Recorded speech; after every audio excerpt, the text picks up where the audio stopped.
Karibu tena katika chaneli yangu Vini Pro Media. Na leo nitakuwa na tutorial inayohusiana jinsi ya kuweza kutumia effect ambazo zinapatikana ndani ya Adobe Photoshop. Na effect hizo ni nyingi, lakini nitazielezea kwa vipande ili kusudi kuweza kunielewa. Kwa effect ya kwanza nitaanza na hii effect hapo. Utakuja kwenye FX hapa, ndio zinapatikana effect ndani ya Adobe. Utafungua hapo, utaona kuna vitu vinafaa kama hivi. Kuna drop shadow, outer glow, pattern overlay, gradient overlay na vingine hivi.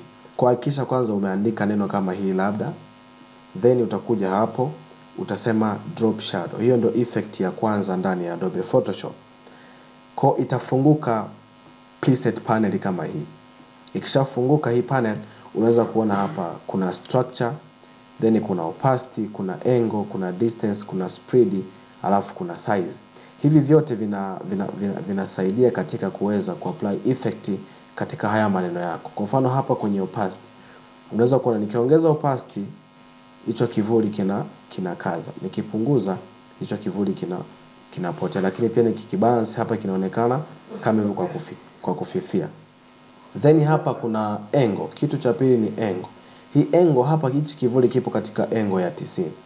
Nikitwist hapa au nikicheza kidogo, hii ni angle ya negative 178. Unaweza kuona hapo kivuli na chenyewe kimefanya nini? Kimehama. Nikiweka hapo kivuli kinazidi kuhama kama hivyo.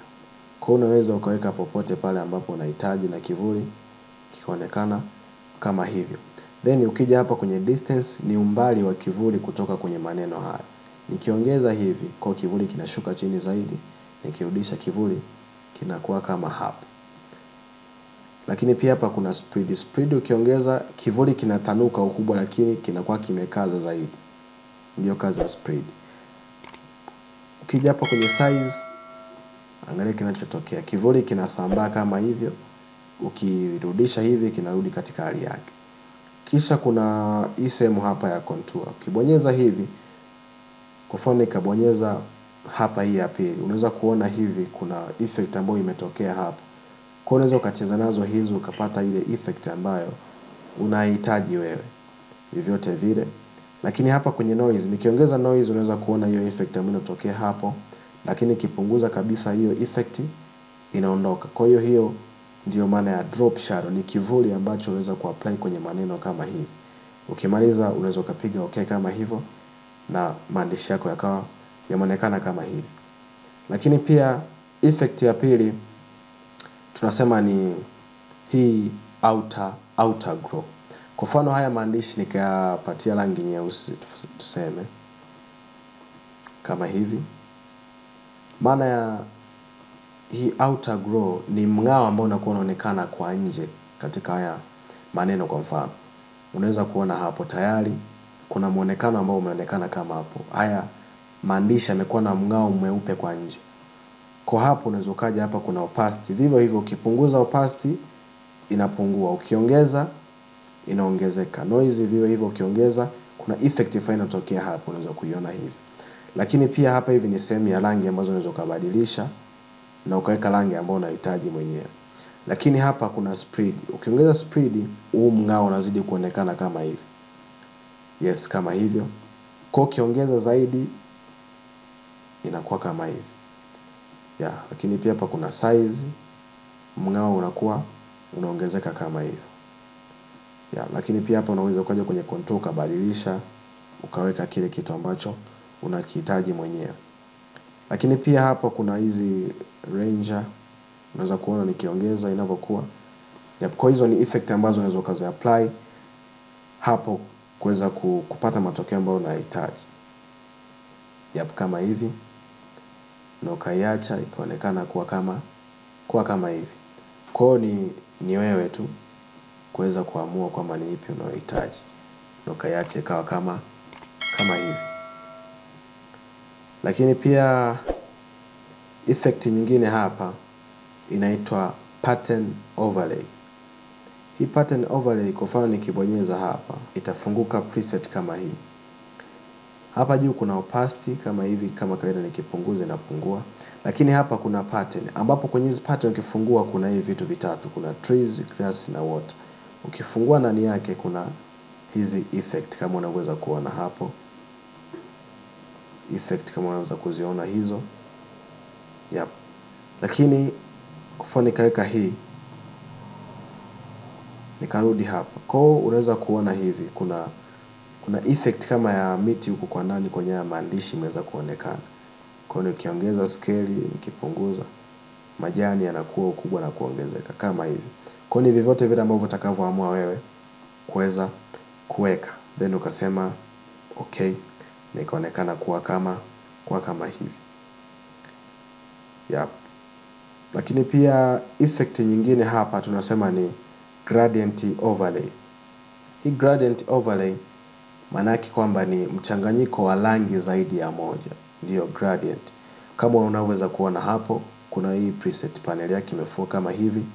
Kama kawaida hapa kwenye opacity ukipunguza inapungua kama hivyo, ukiongeza inaongezeka. Then utakuja hapa palipoandikwa gradient, utafungua hapa kwenye kimshale. Utaona huko ndani kuna vitu vingi hapa, kuna basics, blues, purple, pink, viko vingi sana. Hizo zote ni gradient ambazo unaweza ukazi apply na zikakuletea matokeo mazuri. Kwa mfano nikija hapa kwenye red, naweza nika apply labda hii preset hapo. Kama unaweza kuona hapo imefunguka kama hivi. Kwa hii ni gradient. Kwa unaweza kuona hapa kuna rangi zaidi ya moja.